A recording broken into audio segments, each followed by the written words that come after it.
Buenos días, queridos amigos, hermanos, familia de la fe que nos vemos por estos medios. Les saludo a todos ustedes con la paz del Señor, anhelando que nuestra vida vaya encaminada, guiada, sostenida, sustentada por la senda que la palabra de Dios nos muestra. Este librito es un libro de instrucción para la vida. La Biblia es la inspiración de Dios que fluyó en algunas personas fallidos, pecadores, hombres, ¿no es cierto? Como usted, como yo, historias de personas como nosotros, personas, familias, una nación a través de la cual es el relato histórico, si es que quiere verle desde ese punto de vista a la Biblia, que además es un aporte extremadamente enriquecedor. Todo está relacionado con nosotros, con usted, conmigo, de qué hacer, de cómo hacer, en fin, ¿sí? Y por eso es que este librito es el único que cambia vidas. ¿Cuándo? Cuando lo conocemos con esa intención, cuando predisponemos nuestro corazón para decir, dejemos que este libro nos hable, nos guíe, nos abra el entendimiento, ¿sí? Por eso es que quienes somos cristianos debemos, ¿sí? No solo porque la Biblia nos dice, sino que los cristianos debemos congregarnos constantemente, permanentemente, ¿no es cierto? Cada domingo, como normalmente lo hacemos en las iglesias, ¿sí? Y a través de estos medios que hoy nos facilitan, el poder también estar renovándonos, renovando nuestro pensamiento, nuestro entendimiento a través de su palabra. Bueno, y entre estos temas hay cosas que hoy en día, hay cosas que hoy en día realmente sorprenden, ¿no? Yo sé que el mundo está dado las vueltas, sé que esto es parte de, de lo que la Biblia mismo advierte, que pasará la conducta de las personas en los tiempos previos al fin y en los finales, obviamente, agudizará. La Biblia nos advierte muchísimo de esto, el Señor Jesucristo nos habló mucho de esto, Pablo lo confirma y lo ratifica en sus cartas, diciendo en los últimos tiempos van a haber este tipo de cosas. Y claro, todo en ese sentido nosotros vemos, ¿no? Comportamientos inadecuados, y inmoralidades, avaricias, el engaño, la mentira va a ser el mejor método para tratar de convencer a gente insensata, a gente que, que no es muy dedicada a buscar lo bueno, ¿sí? Pero hay algunas cositas que nosotros, los cristianos, debemos saber, identificar y sobre todo no olvidar, ¿sí? Permítame partir, antes de darle la lectura del texto bíblico, permítame partir de una realidad, ¿no? De una realidad que se ha venido dando en el mundo y que tristemente parte de la iglesia se ha contaminado también en ese sentido. Y es el hecho de tratar de conseguir todo lo que quiero y de manera fácil, ¿sí?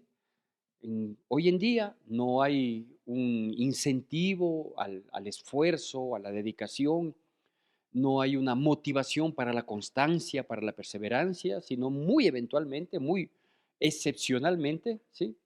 Sino que ahora lo que se trata es de ofrecer, de proponer circunstancias, de proponer metodologías que logren lo que el mundo llama éxito, ¿sí? Y cuanto antes mejor, ¿no es cierto? Yo recuerdo, porque yo vengo de una generación, yo soy de la vieja escuela, ¿sí? De lo que escuché de mis padres, de lo que vi de su generación.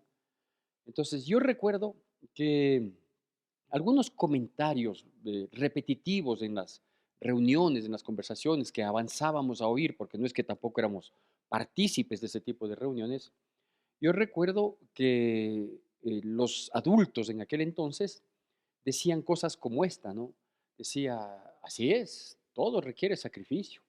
Cuando alguien veía que otra persona había prosperado, había logrado, había conseguido, cuando veía, por ejemplo, en esas numerosas familias, ¿no? Y familias numerosas, que un hijo, otro hijo, uno tras de otro, de los 5, 6, 7, 8, 10, 11, 12 que había hijos en algunas familias, iban culminando los estudios, las carreras, iban ya siendo productivos en sus actividades, en sus profesiones, en sus destrezas. Había esa satisfacción de los padres, ¿sí? Que al compartir con sus similares, con sus con personas que estaban en condiciones iguales, decían, todo lo que ha costado, pero valió la pena, ¿no? Y bueno, eso llevaba a una conclusión, digámoslo así, o a un resumen, ¿sí? Que también lo mencionaban y decían, es que todo lo bueno requiere esfuerzo, ¿sí? Yo quiero hablarle un poquito de este tema, ¿sí? Principalmente para los cristianos. ¿Por qué? Porque posiblemente la gente que no es cristiana, la gente que no comparte, dice, no, el pastor es muy conservador, el pastor, él es conformista, a él no le gusta progresar, él está contento con lo que tiene. Bueno, sí estoy contento con lo que tengo, con lo que he hecho, con lo que he logrado, pero no estoy quieto porque sé que puedo avanzar más, ¿no es cierto? ¿Por qué digo para los cristianos? Porque lastimosamente, dentro de las iglesias que algún día fueron cristianas, dentro del criterio de los cristianos que algún día parece teníamos claro el panorama, ha venido también esta contaminación, ¿no es cierto? Una contaminación inclusive más perversa que el mundo propone, porque le quieren convertir a Jesucristo, al Hijo de Dios, de quien toma el nombre nuestra, nuestro gremio, que somos cristianos, o sea, porque nos identificamos con Cristo, con su palabra, con su guía. Digo, tomando el nombre de Jesucristo, hoy también se propone lo mismo en las iglesias, de que vas a llegar a tener, de que puedes lograr esto, de que puedes lograr esto otro. Sí, claro, no se trata de decirles vas a llegar a tener, ni que puedes lograr esto. Yo creo que el mensaje mucho más sensato es da lo mejor de ti para que llegues a donde Dios quiere que llegues, para que tengas lo que Dios quiere que tengas. Y claro, esfuérzate, sacrifícate, ponle ganas, sé constante, persevera, pero sin ocultar lo que también digo en las iglesias cristianas nos proponen prosperidad, prosperidad, prosperidad, pero nos ocultan una parte que si es que viene la prosperidad por la derecha, de manera correcta, ¿no es cierto?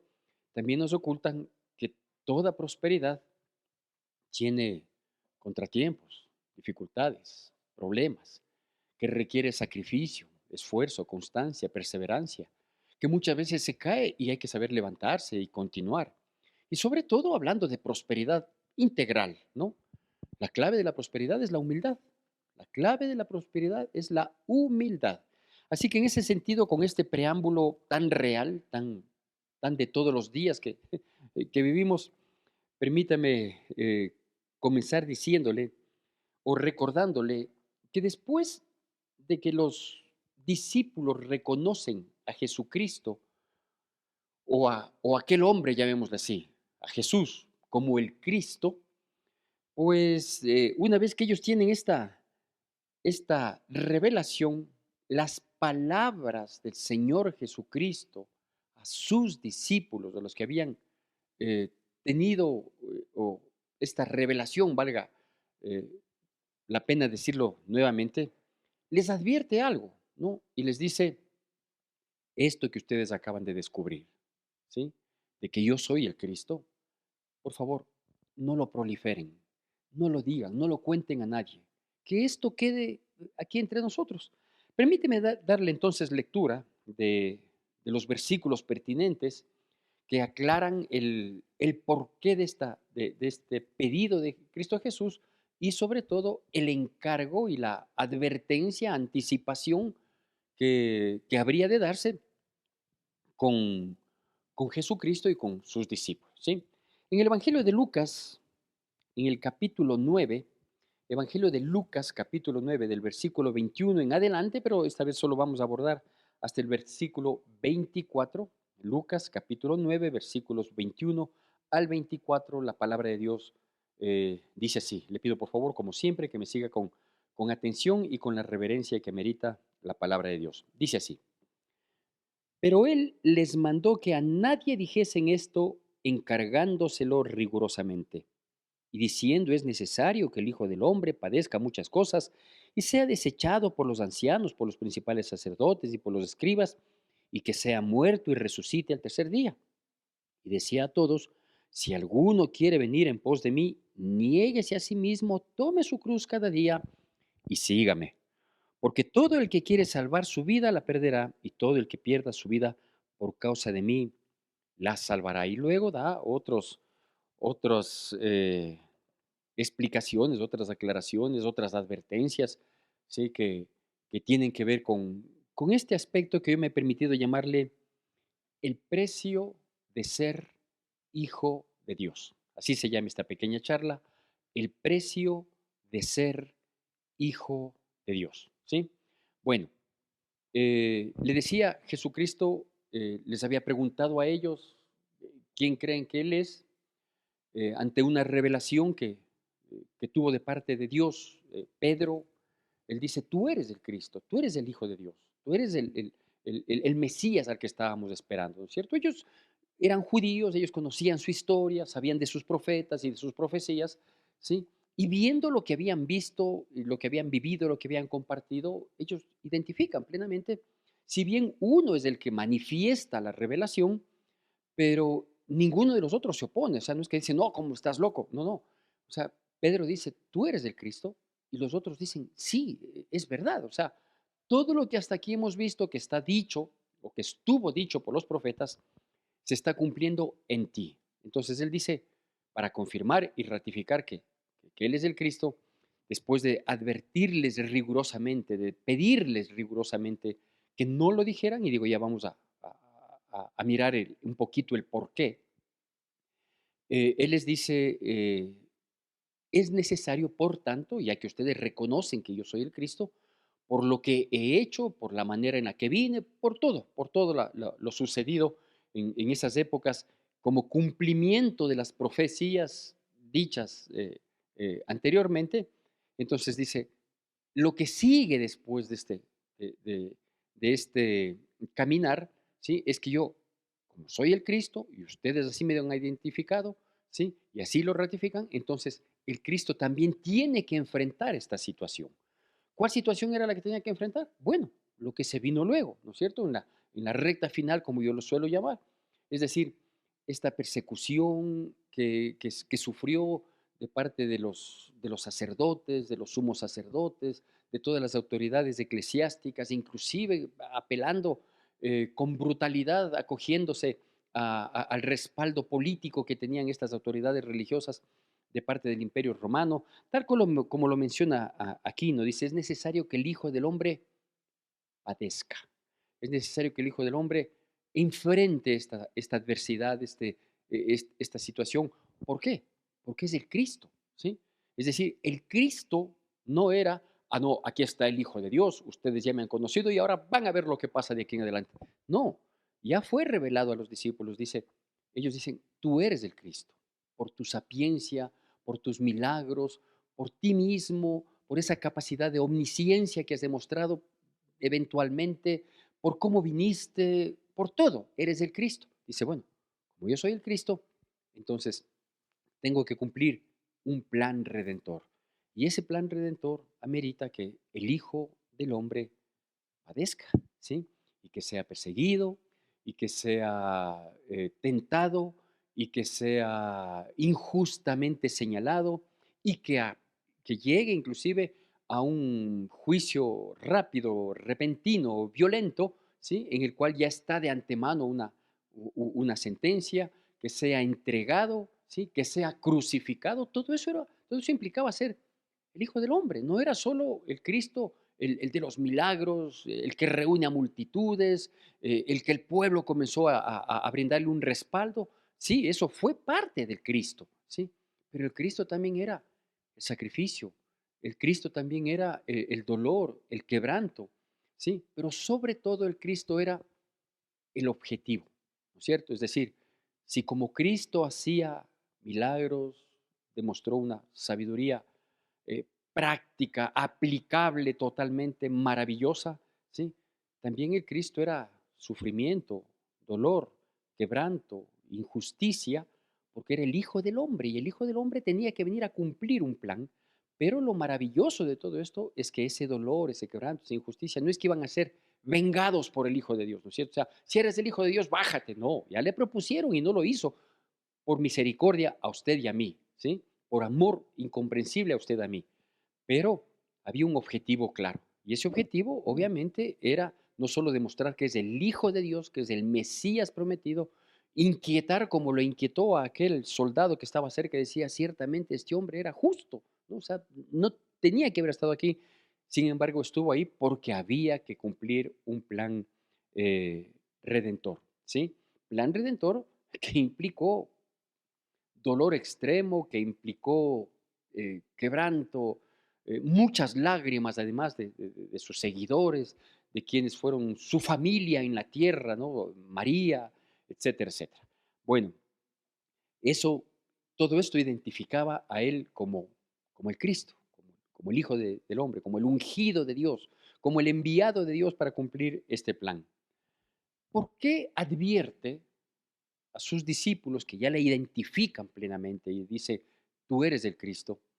¿Por qué les advierte? Dice, no digan esto a nadie. Por favor, esto mantengamos una reserva, que esto quede entre nosotros. Bueno, por dos razones. Una de esas se explica a continuación del texto que yo le dejé hasta el versículo 24, y es que Pedro, ¿sí? Le reconviene a Jesús y le dice, ¿cómo vas a creer, Señor, que vamos a permitir que este tipo de cosas se den?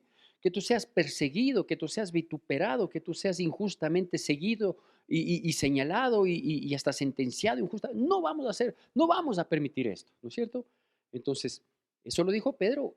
Y obviamente mucha gente que amaba a Jesucristo, mucha gente que comenzó a tener apego sincero para con él, habrían querido exactamente de buena fe, de buena manera, por amor sincero, habrían querido impedir que Jesucristo sufra, ¿sí?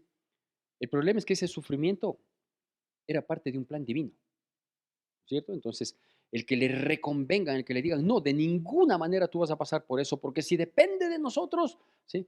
Entonces, para que no haya una interrupción en el plan divino, es que Jesucristo dice, esto dejémosle entre nosotros. ¿Sí? Esto les ruego encarecidamente, por favor, no lo comuniquen a nadie. Eso por un lado. Pero por el otro lado, también había existido la posibilidad, ¿sí? de que, de que procuren quienes sí querían asesinar a Jesucristo, quienes sí querían deshacerse de él, quienes sí querían impedir el nacimiento de este movimiento, como se le consideraba en esas épocas y hasta después de la muerte y resurrección y ascensión de Cristo Jesús, se consideraba una pequeña secta, un grupo de noveleros que ya mismo se les pasa la novelería y hasta ahí llegaron, ¿no? Entonces, quienes sí sabían, ¿sí? Del, de la profecía, quienes sí sabían de la promesa de Dios, de su ungido y que estaban a la espera del Mesías, que eran precisamente los sumos sacerdotes, los sacerdotes, los entendidos en la ley, los intérpretes, los doctores de la ley, etcétera, etcétera.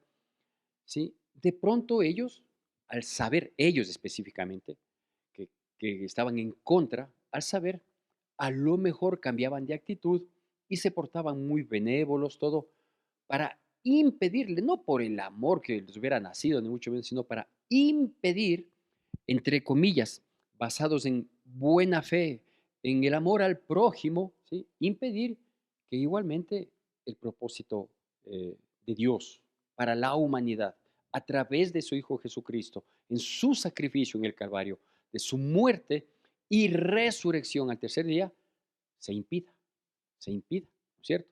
Entonces, para no impedir que el plan redentor se cumpla con totalidad, ¿sí?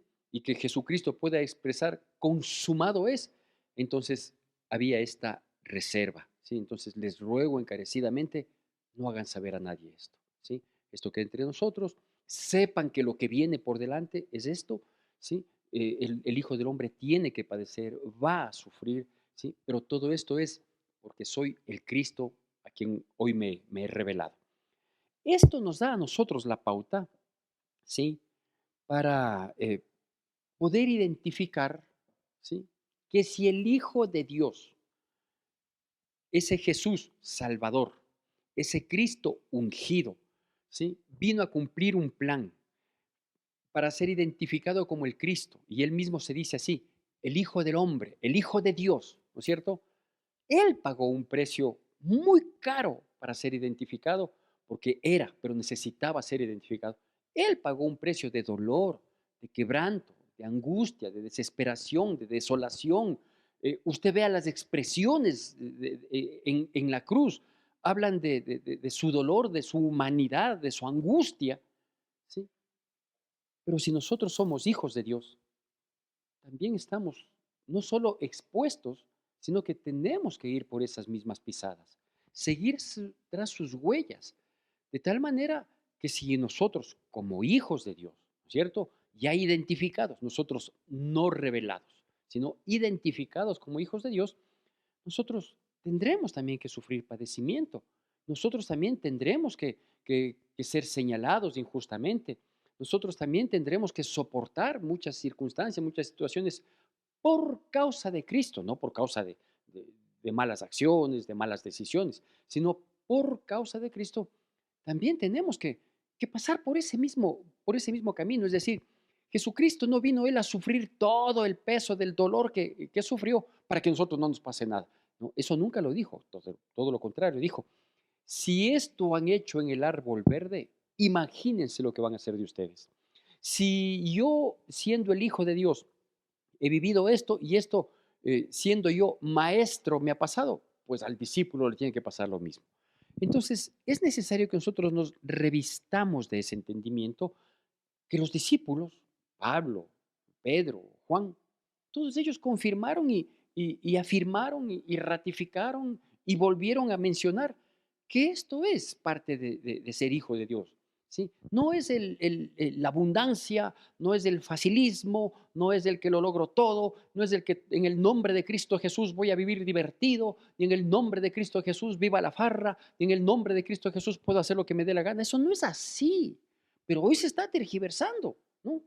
Entonces, si Él, siendo el Hijo de Dios, padeció lo que padeció, a nosotros no nos espera nada bueno. De hecho, quienes tenemos ya algún tiempito en el cristianismo, sabemos y podemos identificar, no a la medida de Cristo, obviamente, pero podemos identificar todas las cosas que nos ha tocado vivir. Hay gente que ha sido despedida de su trabajo porque simplemente no coincide, no con el trabajo que está mal hecho, ¿no? Sino que no coincide con el comportamiento, con las decisiones de sus jefes, de sus compañeros, ¿sí? Porque es un ambiente extremadamente perverso, malvado, maligno, y si no te sumas, entonces te arrinconamos y acabamos contigo. Sí, hoy que está muy típico la persecución exabrupta, ¿no es cierto? Que a uno donde le fijan el ojo, olvídese que se levante. Entonces, así es, de manera social, en el área laboral, en todo aspecto, ¿no?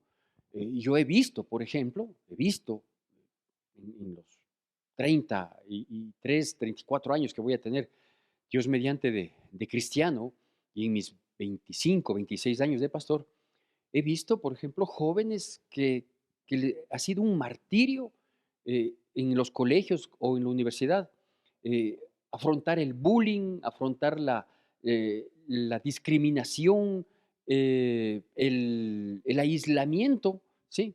Simplemente porque son gente buena, porque somos cristianos, porque no compartimos esa desordenada manera de vivir que el mundo la comparte, la festeja, la celebra y la elogia, ¿no?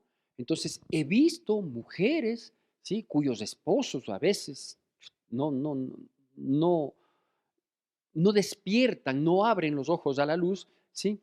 Y son criticadas, juzgadas, señaladas, hasta maltratadas por causa de Cristo. Porque hay hombres que sin conocimiento alguno, obviamente, ¿sí? Recriminan, castigan, sancionan de una u otra manera, ¿sí? Porque sus esposas van a una iglesia, porque sus esposas dan instrucciones a los hijos. Yo recuerdo claramente una madre que vivía un infierno con su esposo y que ella tratando de dar guía y consuelo a su hijo, le hablaba, le ministraba con la palabra de Dios, ¿sí?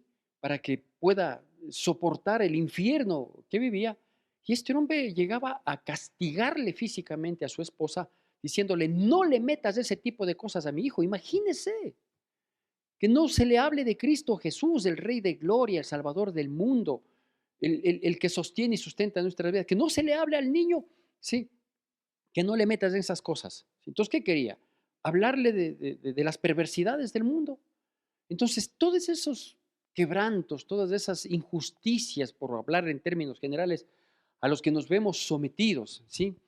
Y que claro, el resultado inmediato es el impío, el perverso, el malvado, el maligno, ¿sí? Prospera. ¿Sí? Prosperidad entendida, aspecto económico o disfrute de deleites, ¿no? Ese es el sinónimo de la prosperidad. Y el cristiano no, pues el cristiano sigue ahí, aguanta, casado, avanza de a poco, etcétera, etcétera. ¿Por qué? Porque obviamente nosotros tenemos un fin muy diferente, una expectativa, una meta, ¿sí? El premio del, ¿cómo es que lo dice Pablo? Cuando él dice que va hacia el premio del supremo llamamiento, ¿no? No está aquí en la tierra para nosotros los cristianos. Obviamente hay que pelearle, hay que ser perseverantes, hay que ponerle ganas, hay que lucharle y hay que hacer lo que esté al alcance, ¿sí? Para lograr la paz, la felicidad, la provisión, en fin, tanto lo que necesitamos y si es que hay como un poquito más, gloria a Dios. Hay que pelearle, pero a nosotros, a los cristianos, se nos hace cuesta arriba, ¿sí? Yo, gracias a Dios, ya no, ya no, ni ejerzo mi profesión, ni soy empleado público como lo fui cuando conocí de Cristo Jesús, siendo yo empleado público, y mirar todas las injusticias que se cometían en mi entorno, en lo que a mi ejercicio, en lo que a mi función correspondía, cada vez que tenía que poner un límite, cada vez que tenía que poner un alto, era vituperado, era insultado, era señalado, era amenazado de que te largas de aquí si es que no haces las cosas como yo te digo, pero hasta por principios y valores que tengo de mi casa, gracias a Dios, ¿sí? Sumado a mi compromiso de vivir en santidad con Cristo Jesús, ¿qué tocaba? Aguantar, aguantar, padecer, ¿sí? A pesar de la amenaza de que si de mí depende, yo voy a hacer todo para que te vaya mal. Y uno decir, bueno, yo confío en Dios. Yo veo una realidad que me amenaza, yo veo una realidad que me hiere, yo veo una realidad que me ofende, pero yo sigo confiando en Dios porque soy cristiano y trato de vivir como tengo que vivir. ¿Y por qué tenemos que vivir esto? Porque somos hijos de Dios. Porque el precio de, de ser hijo de Dios es ese también, que Dios tiene su misericordia, su favor, nos cuida, nos protege, nos guarda, nos levanta, nos alienta, nos impulsa. ¿Qué sería de nuestras vidas si Dios no hace eso? ¿Sí? Pero hay un precio que es de ser hijos de Dios y ese precio es sufrimiento, ese precio es dolor, ¿sí? No el precio que han querido poner hoy al Evangelio, ¿no?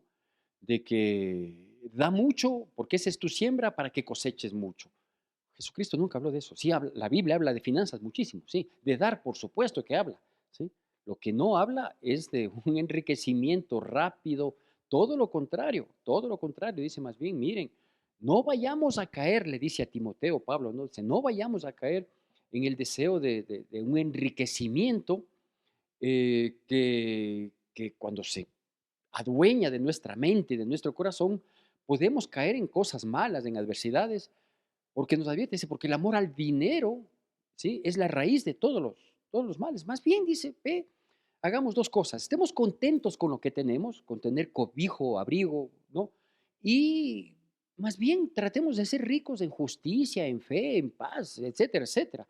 Eso advierte, Pablo, eso dice la Biblia, ¿sí? No dice, enfócate, pide, créele y vas a ver cómo a la vuelta de la esquina eres multimillonario.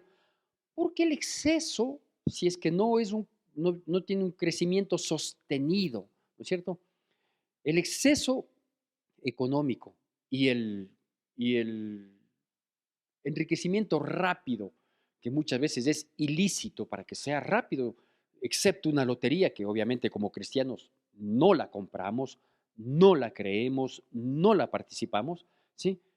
No tiene un justificativo que satisfaga, ¿no? O sea, de la noche a la mañana, ¡boom! Riquísimo, ¡boom! Millonario, ¿sí? Entonces, da que pensar más aún con lo que vemos en el día a día, ¿no? Con una de las empresas más, entre comillas, prósperas, ¿sí? Pero empresas diabólicas y empresas criminales, como es todo lo relacionado a la droga, ¿no? Entonces, calmados. Hay un precio para ser hijos de Dios. El gran precio lo pagó Cristo Jesús, porque Él se puso en nuestro lugar. Y nosotros tenemos la potestad de ser llamados hijos de Dios si es que le recibimos a Él como el Señor de nuestras vidas.